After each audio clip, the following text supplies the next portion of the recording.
दोस्तों, खांसी ठीक करने के लिए सबसे जल्दी अगर कोई काम करता है तो वो है नींबू। खांसी के लिए आपको नींबू का रस निकालकर काम में लेना है। एक कटोरी में 2 बड़े चम्मच नींबू का रस ले लीजिए। नींबू के इस रस में आप 1 चम्मच शहद अच्छी तरह मिला लीजिए।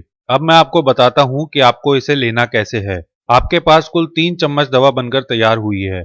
आपको इसमें से नींबू शहद के मिक्सचर की 1 चम्मच सुबह खाली पेट लेनी है, फिर 1 चम्मच दोपहर में लेनी है और बाकी बची हुई 1 चम्मच शाम को लेनी है। इस तरह दिन में 3 बार सुबह, दोपहर और शाम के समय आपको ये नींबू शहद लेना है। अगले दिन के लिए फिर से सुबह ताजा दवा बनानी है और इसी तरह से 3 बार में एक ही दिन में काम में ले लेनी है। नींबू शहद का ये मिक्सचर खांसी के लिए इतना कारगर होता है कि इसे लेते ही खांसी में आराम आने लगता है। गले के अंदर की सतह पर यह एक लेप की तरह अप्लाई हो जाता है। इसलिए इसे लेने के 1 घंटे बाद तक पानी नहीं पीना है। पानी के अलावा भी इसे लेने के 1 घंटे बाद तक कुछ भी नहीं खाना पीना है। इससे एक तो इन्फेक्शन तेजी से खत्म होने लगता है और दूसरा खांसी के कारण कोई भी चीज खाने पीने में होने वाले गले के दर्द में भी तुरंत आराम मिल जाता है।